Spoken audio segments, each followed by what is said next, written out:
Welcome to another episode of Truly Bizarre. Today, we're diving into 3 true and unsettling stories. The last story being a first-hand account of a bizarre and chilling experience that will have you up at night. These unnerving stories will have the hairs on the back of your neck surely standing up. Let's dive in. Robert the Doll. Thomas Otto and his family purchased a house at the corner of Eaton and Simonton Streets, Key West, Florida in the late 1800s. This mansion is now the Artist House. The Ottos were notorious for being harsh with their servants and sometimes mistreating them. This story is a twist because of the way one Haitian servant was treated. Robert's mother was hired to care for her. Mrs. Otto saw her performing black magic in their backyard one day and fired her. The doll, which was 3 feet tall and filled with straw, was given by the woman to Robert before she left. While dolls that resembled children were common during this period, this doll was unique. Robert named the doll after him and would often dress it in his clothes. Robert was his trusted companion. It was his trusted companion on shopping trips. Robert used to take the doll along on shopping trips into town. He would steal little bites from his mom's food and place them on the table. Robert would often sleep in bed with the boy at night. This innocent relationship quickly developed a strange side. After being scolded by his mother, Robert decided to go by Jean as his middle name. After being scolded by his mother, he explained to her that Robert was the name of the doll and not his.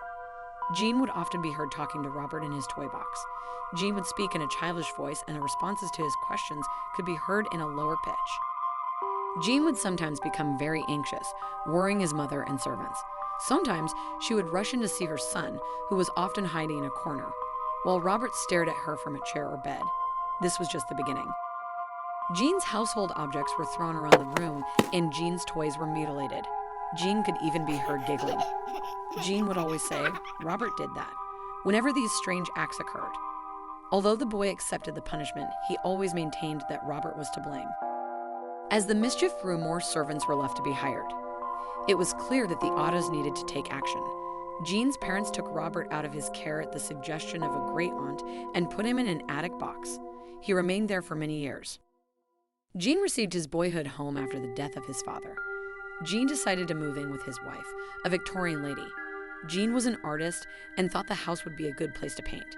He went up to the attic to retrieve his childhood toy. Despite his wife's protests, he became very attached to the doll. Jean would always take the doll with him wherever they went. Jean would even sit in his favorite chair while Jean slept nearby.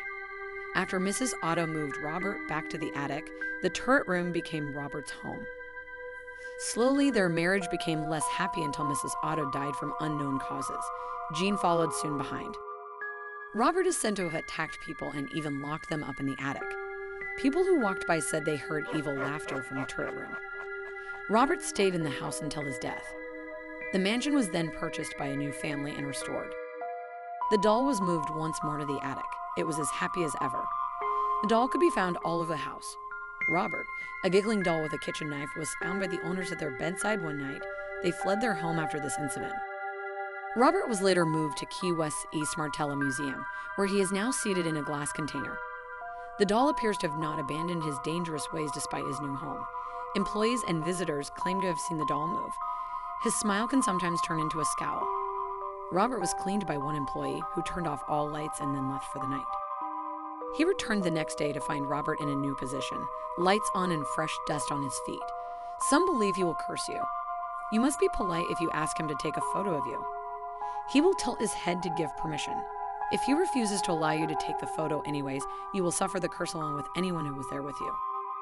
If you make fun of him, the same thing will happen. Robert continues his menacing ways today, as he remains at the East Martello Museum wearing a sailor costume and clutching his stuffed lion. The Kemuke Haunting.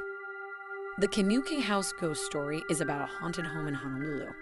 According to Japanese folklore, the ghost who haunts the house is called Kasha, a man-eating demon with an insatiable appetite for blood and corpses. The famous haunted house known as Kemuke House is located in Honolulu. It is sometimes called Hawaii's Amityville Horror.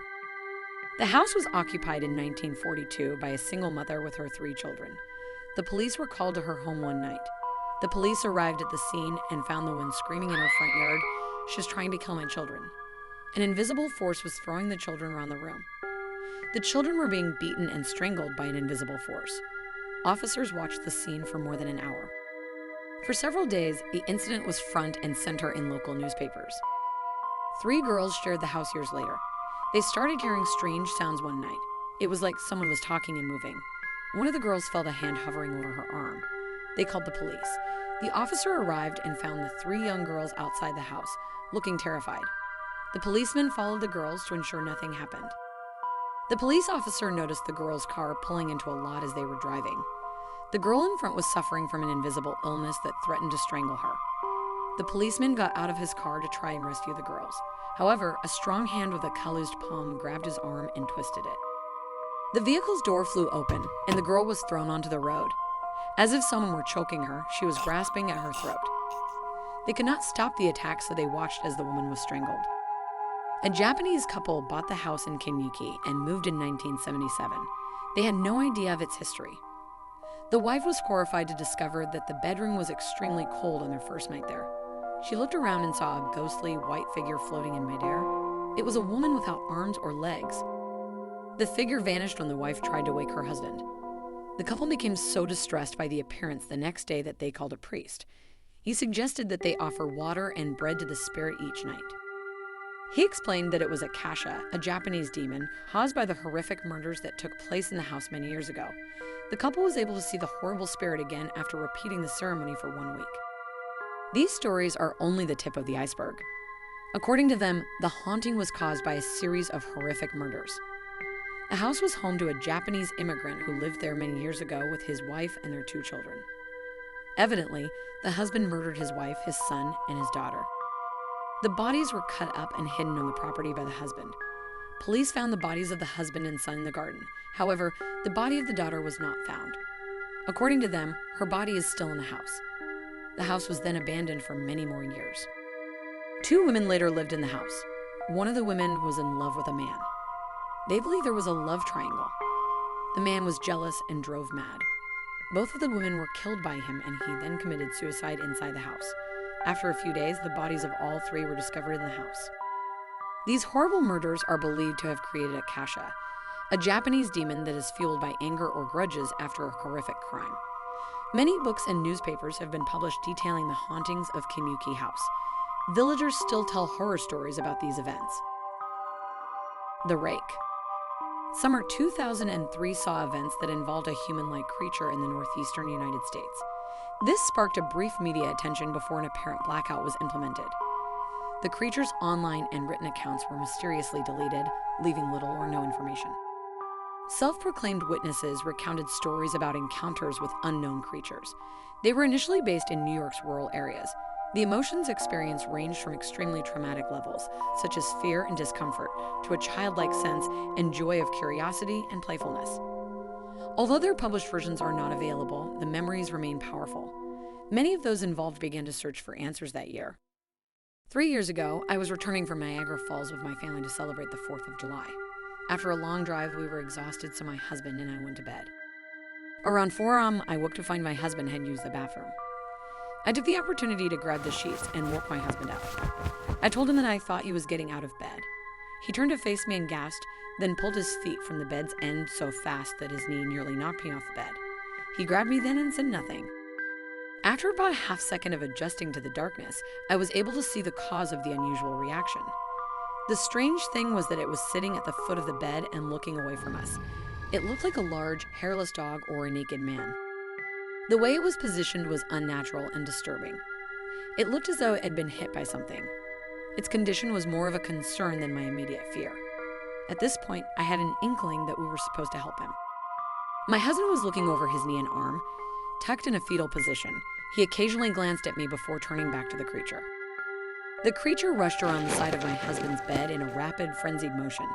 It then crawled swiftly along the bed, keeping his face within a few feet. It remained silent for 5 minutes. I was just looking at my husband. The creature placed its hand on my husband's knee and fled into the hallway leading to the children's rooms. I screamed and ran to the light switch to stop him. The hallway light was bright enough to see the creature crouching about 20 feet from me. I saw him looking directly at me, his face covered in blood. I turned the switch on the wall to see Clara, my daughter. My husband and I raced to our daughter's aid as the creature ran down the stairs. She suffered severe injuries and could not speak for the rest of her life. She declared that he is the Rake. My husband drove his car into the lake while I rushed our daughter to the hospital. They didn't survive. Because it was a small community, news spread quickly. At first, the police were very helpful and the local newspaper also took an interest. The story was not published and local television did not follow up. Justin, my son, and I stayed at a hotel close to my parents' house for several months. I started looking for answers after we returned home. I found a man in the next village who shared a similar story. We connected and started talking about our experiences. He knew 2 people in New York who had witnessed what he calls now the Rake. We spent 2 years searching the internet and writing letters to compile a small number of accounts that we believed to be the Rakes. None of the journals provided any information, history, or follow-up. One journal contained an entry about the creature on its first 3 pages. It never repeated it. The encounter was not described in a ship's log, which stated that the Rake had told them to leave. This was the last log entry. However, there were many occasions when the visit of the creature was part of a series of visits to the same person. Multiple people, including my daughter, also reported being spoken to. We began to wonder if the Rake had ever visited us before this encounter. For 2 weeks, I kept a digital recorder close to my bed. It ran all night every night for the next 2 weeks. Each morning, I would meticulously go through the recordings of me rolling in my bed every day. I became accustomed to hearing the occasional sound of sleep by the 2nd week. However, the recording was blurred at 8 times the speed. This took me almost an hour each day. I thought I heard something else the first day I was in the 3rd week. It was a shrill voice. It was the Rake. I couldn't even listen to it for long enough to begin to translate it. It hasn't been listened to by anyone yet. It's all I know. I have heard it before, and I believe it spoke to me when I was sitting next to my husband. Although I don't recall hearing anything, the voice on my recorder instantly brings me back to that moment. I am very disturbed by the thoughts that must have passed through my daughter's mind. Although I haven't seen the Rake since he destroyed my life, I do know that he was in my bedroom while I was sleeping. I fear and know that I will one day wake up to find him staring at my face. That's it for this episode. If you enjoyed this episode of Truly Bizarre, please subscribe to our podcast for more exclusive bizarre stories only found on the podcast. Also like and subscribe to our YouTube channel. See you next time.